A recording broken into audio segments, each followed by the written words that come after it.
अस्सलाम वालेकुम नाज़रीन, हाईटेक न्यूज़ के खबरनामे में आपका खैर मकदम है। मैं हूं नेहा खान। नजर डालते हैं आज की अहम खबरों पर। तेलंगाना में 25 जून 2026 से शुरू होने वाली house to house SIR process को लेकर मजलिसी सदर बैरिस्टर असदुद्दीन ओवैसी ने चीफ इलेक्टोरल ऑफिसर तेलंगाना से मुलाकात की और उन्हें एक मेमोरेंडम पेश किया। इस मेमोरेंडम में वोटर्स को इनुमरेशन प्रोसेस में पेश आने वाली मुश्किलात और उनके हाल के लिए अहम तजावीज़ रखी गई हैं। मेमोरेंडम में enumeration form, voter mapping, Telugu के साथ साथ इंग्लिश और उर्दू ज़ुबान में फॉर्म्स की फराहमी और एनोमलाइज के मसले का हल, डॉक्यूमेंट वेरिफिकेशन और वोटर्स के सामने आने वाले दूसरे मसाइल को उठाया गया ताकि वोटर आसानी के साथ अपनी मालूमात जमा कर सकें और किसी को भी परेशानी का सामना ना करना पड़े। बादजा इसके बाद मजलिसी सदर बैरिस्टर असदुद्दीन ओवैसी ने एक प्रेस कॉन्फ्रेंस भी मुनक्किद की और इस सिलसिले में कई अहम मसाइल भी बताए और तमाम तफसीलात भी बताई। देखिए उनका क्या कहना है। क्या है ये हो जाएगा कि अगर कोई बेटा 6 फुट 3 इंच का रहा तो आप बोलेंगे नहीं, हम खाली 6 फुट जो रहेंगे उनका नाम डालेंगे। अरे उसकी गलती क्या है? 6 फुट 3 इंच का हो गया तो उन्हें तो ये बड़ा मुश्किल हो जाएगा, क्योंकि ड्राफ्ट लिस्ट में आने के बाद ERO के पास जाओ, ERO अगर एक्सेप्ट नहीं करा तो फिर आप डिस्ट्रिक्ट इलेक्शन ऑफिसर के पास जाओ, वहां गए तो CO के पास जाओ, वहां नहीं गए तो फिर आप कोर्ट को जाओ। तो इसका बहुत इसको सिंप्लीफाई करने की जरूरत। हम ये बोले, चौथी बात हम उनसे बोले हैं कि जो 12 लिस्ट ऑफ डॉक्यूमेंट्स का जो हवाला दिया गया है उसमें आप देखिए, मैं फिर से कह रहा हूं कि तेलंगाना में NRC नहीं हुआ तो 12 में से एक चला गया। तेलंगाना में परमानेंट रेजिडेंट सर्टिफिकेट नहीं दिया जाता, वो खत्म हो गया। तेलंगाना में फैमिली रजिस्टर का सर्टिफिकेट नहीं दिया जाता, तो 12 में से 3 तो तेलंगाना में दिए ही नहीं जाते। तो हम क्या करना बताइए फिर आप। इसीलिए हम उनको रिक्वेस्ट किए, रिप्रेजेंटेशन में दिए कि आप तेलंगाना गवर्नमेंट का ड्राइविंग लाइसेंस इशू होता स्टेट गवर्नमेंट देती, उसको एक्सेप्ट करिए। तेलंगाना में फूड सिक्योरिटी कार्ड गवर्नमेंट देती, उसको एक्सेप्ट करिए। और पैन कार्ड जो गवर्नमेंट ऑफ इंडिया देती है उसको भी इंक्लूड करिए, क्योंकि ये सब तीनों डॉक्यूमेंट पोलिंग के दिन वोटर इसको दिखाकर अपना वोट डाल सकता। जब मैं वो दिखाकर वोट डाल सकता हूं तो फिर दिखाकर अपना नाम क्यों इंक्लूड नहीं करा सकता हूं मैं? तो ये हम उनसे रिक्वेस्ट किए। तो हमको उम्मीद है कि CO साहब और खास तौर से इलेक्शन कमीशन ऑफ इंडिया के लोग ऑफिसर और खास तौर से हमारे चीफ इलेक्शन कमिश्नर साहब हमारे रिप्रेजेंटेशन पे गौर करेंगे। और एक चीज हम उनको बताए कि 2026 टोटल इसमें किसी का नाम नहीं आया तो उन्होंने क्या करना।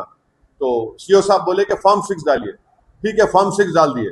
फॉर्म 6 डाल जिसका वोटर का नाम नहीं है 26 में। अब फॉर्म 6 डालने के बाद क्या होगा कि फाइनल लिस्ट जब आएंगी उसमें उसका नाम इंक्लूड होगा, तो उसकी भी कोई गारंटी नहीं है कि फाइनल लिस्ट में आएगा नहीं आएगा। मैंने पहले ड्राफ्ट लिस्ट आएंगी, फिर क्लेम्स एंड ऑब्जेक्शन होगा, फिर फाइनल लिस्ट आएंगी। तो ये 5 इंपॉर्टेंट इश्यूज के बारे में आज हम चीफ इलेक्टोरल ऑफिसर तेलंगाना के पास जाकर ये रिप्रेजेंटेशन दिए। मैं उनका बहुत शुक्रगुजार हूं कि आज सेकंड सैटरडे रहने के बावजूद भी वो वक्त निकाल कर आए। मगर ये इंपॉर्टेंट इशू है, हम उम्मीद करते कि इलेक्शन कमीशन ऑफ इंडिया हमारे रिप्रेजेंटेशन को बड़ी संजीदगी से गौर करके इसका सोल्यूशन निकालेगा, क्योंकि ये सब के सब बहुत जरूरी है। क्योंकि हम भी यही चाह रहे कि जेन्युइन वोटर का नाम SIR में इंक्लूड हो, और इसके लिए बहुत जरूरी है कि इलेक्शन कमीशन ऑफ इंडिया हमारी इस रिप्रेजेंटेशन को गौर करके इसमें जो हमने जो उनसे रिक्वेस्ट किया है उसको एक्सेप्ट करें। कि हमारा मानना यह है कि भारत का जो नागरिक है उसका एक बहुत बड़ा, उसके पास जो हथियार है, पावर है, वो वोट का है। और खास तौर से गरीबों के पास, चाहे वो किसी समुदाय का हो। अगर गरीब को अगर आप वोट डालने के हक से महरूम कर देंगे तो फिर उसके पास बचा ही क्या? ये तो फिर डेमोक्रेसी पर क्वेश्चन मार्क उठेगा। इसीलिए हमारी कोशिश पूरी यही है कि कोई भी हो, किसी समुदाय का हो, उनका जो भारत के नागरिक है उनका नाम वोटर लिस्ट में आना चाहिए।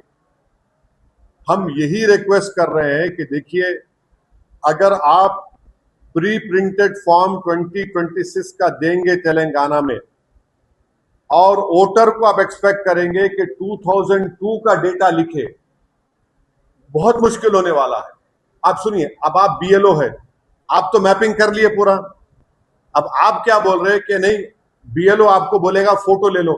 भाई, मेरे कॉन्स्टिट्यूंसी में, हैदराबाद पार्लियामेंट कॉन्स्टिट्यूंसी में 18 लाख वोटर है। 18 लाख वोटर के पास बीएलओ, एक एक बीएलओ जाएगा जरूर। आप एक महीने में नहीं कवर कर सकेंगे। और ये बात याद रखिए कि बारिश का मौसम है, हैदराबाद में मानसून है, बारिश हो गई, बीएलओ कहां जाएगा? अर्बन एरियाज है, रूरल एरियाज है। तो इसलिए हम ईसीआई से रिक्वेस्ट कर रहे हैं, और दूसरी पार्टी नहीं कर रहे तो मेरे को नहीं मालूम। हैदराबाद में कहावत है, जिसके पेट में दर्द है उन्हें अजवान खाना।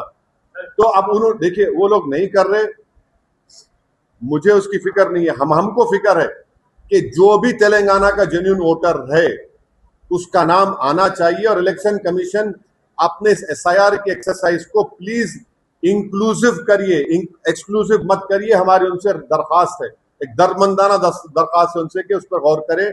हम जो रिप्रेजेंट किए, वो मैं उनकी तरफ से जवाब नहीं दे सकता, मगर बहैसियत एक पॉलिटिकल पार्टी के हम अपना एग्जिस्टेंस अल्लाह सुब्हाना व तआला के बाद उन गरीबों की दुआओं और उनके वोट की वजह से हम जीत के आते हैं। और सबसे बड़ी बात यह है कि क्या अगर एक भी जेन्यून वोटर का नाम तेलंगाना से कट जाएगा तो हमको बहुत बेचैनी और तकलीफ होंगी, चाहे कोई हो, किसी मजहब का रहे तो। और ये गरीबों के लिए बहुत बड़ा प्रॉब्लम होने वाला है। आप लोग समझ नहीं रहे। आप लोग, दौलतमंद के पास पासपोर्ट है, एक पासपोर्ट बनाने आज आप जाओ, मिनिमम पासपोर्ट बनाने के लिए 25 से 30 हजार रुपए लग जाते, और वो गरीब की महीने की कमाई भी नहीं होती वो 25-30 हजार। इसीलिए हम बोल रहे हैं कि वो डॉक्यूमेंट्स की लिस्ट को इलेक्शन कमीशन ने कहा कि ये एग्जॉस्टिव नहीं है, आप इंक्लूड करो। भाई, अगर स्टेट गवर्नमेंट डॉक्यूमेंट दे रही है, स्टेट दे रही है ना, उसको आप एक्सेप्ट करो। इसमें मेरे को क्या बोलने का है, वो सवाल ये पैदा होता है कि जो लोग थकते नहीं मुझे गाली देने से, अब बोलो क्या हो रहा है। हर बार मेरी पार्टी को, मुझे, मेरे पार्टी के लोग गालियां देते, मिले हुए है, मिले हुए है, मिले हुए है। कल तक जो बोल रहे थे कि एक आंख में काबा, एक आंख में मदीना, और जो कल तक ये बोल रहे थे कि हम बंगाल को काबे की जमीन नहीं बनाएंगे, सब दोनों एक जगह बैठ के चाय पी रहे हैं। जो हमको गाली देते थे, अब आप किस मुंह से हमको गाली देंगे? दो आप गाली। मुझे यकीन है कि आपको हैजे की बीमारी है, गाली दो, मगर ये बोलो अब इस पे क्या बोलेंगे आप?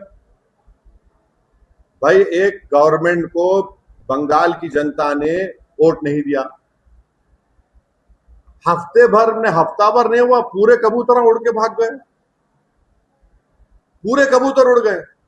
वो गाना था ना, कबूतर आ आ, पूरे भाग गए। अच्छा, मैं मेरे बोलने पे तो नहीं गए ना। और एक बात सुन लो, आप नहीं बोलना चाह रहा था मैं, बाद में बोलूंगा, खैर रुक जाता हूं, नहीं बोलता, वरना एक नया तमाशा होगा। खैर बहरहाल, एनीवे, अब जो मेरे को गाली देते थे, अब उनको बोलो क्या, कैसा जा रहे भाई, इसमें क्यों जा रहे हैं लोग? ममता बनर्जी इलेक्शन हारी मिस गवर्नेंस की वजह से, ममता बनर्जी इलेक्शन हारी करप्शन की वजह से, ममता बनर्जी इलेक्शन हारी कोई जमीन पे उन्होंने इंसाफ नहीं किया मुसलमानों से। यस, एक फैक्टर एसआईआर भी है, इसको कोई डिनाई नहीं कर सकता। ये 5 चीजें हैं जिसकी वजह से टीएमसी का बुरा हाल हुआ। और याद रखिए, सियासत में कभी भी आप जमीन से जुड़े हुए लोगों को आप अपना नुमाइंदा बनाना। अब ये पूरे के पूरे एक के बाद एक पूरे चले गए, अब क्यों जा रहे भाई? गए वो तंत्र खत्म हो गया। अब कौन सी पार्टी के हैं वो? अब उनको मालूम भाई क्या हुआ, कैसे हो रहा।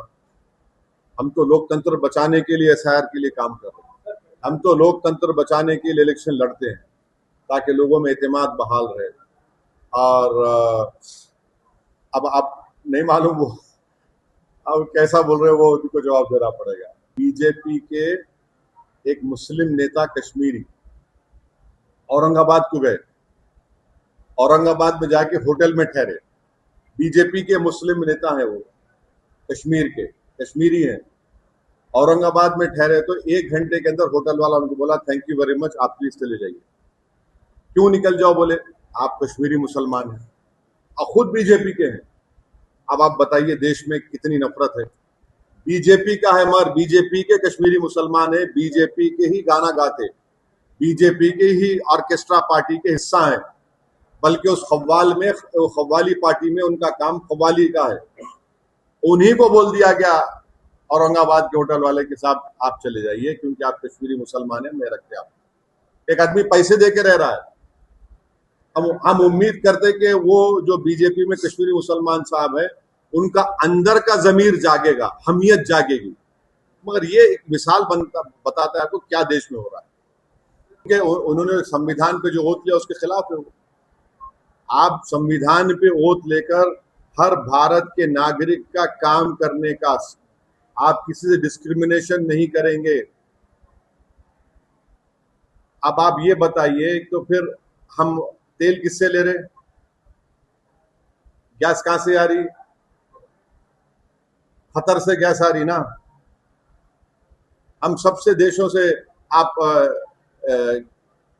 गैस हम दुनिया के कई ममालिक से लेते, पेट्रोल कई ममालिक से लेते, तो क्या करेंगे? उसमें भी आप रिलीजन लेके आएंगे क्या? तो ये तो आप तो एक चीफ मिनिस्टर हैं, आप, जनता ने आपको वोट दिया है, और अगर आप इंसाफ नहीं करेंगे और आप इंसाफ की जगह डिस्क्रिमिनेशन करेंगे तो ये तो उस ओहदे की बेइज्जती होगी जिस पर खुदा ने अब इन्हें जनता ने आपको वहां पर जिम्मेदारी देके बनाया है।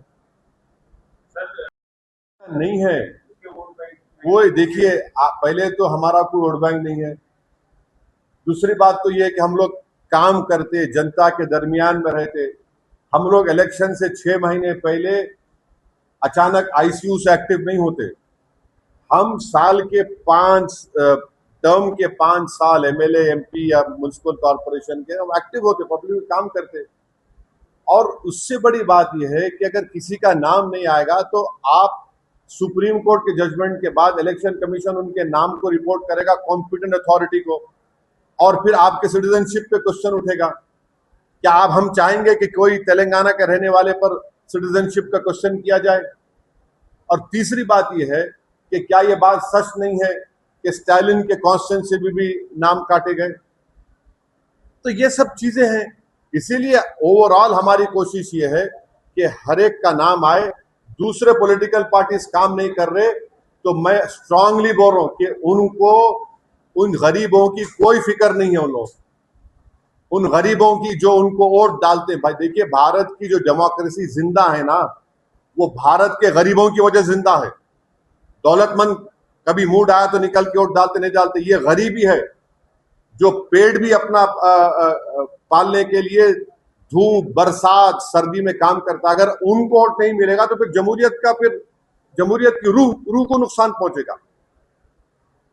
The soul of democracy of India lies with the poor people of India.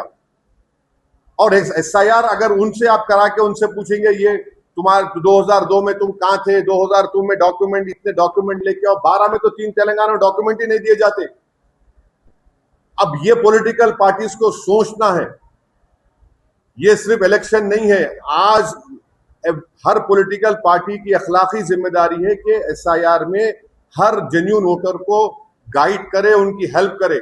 All party meeting में जाके ये उन्होंने कर लिए, उन्होंने कर लिए, ये जाके रोना नहीं होगा। मगर एमआईएम पार्टी जिम्मेदारी समझ रही। अब देखिए, आप महाराष्ट्र में हम ऐप बना के दिए, दिल्ली में ऐप बना के दे रहे, उत्तराखंड में बना के दे रहे।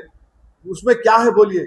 मकसद एक ही है कि हमारे देश में ऐसे फाशिस्ट ताकतें हैं जो खास तौर से गरीबों को, जिसमें मुसलमान, दलित भी शामिल है, उनको आप वोटिंग राइट से महरूम करना चाह रहे। क्यों महरूम करना चाह रहे? क्योंकि मालूम ये वोट डालने वाले हैं।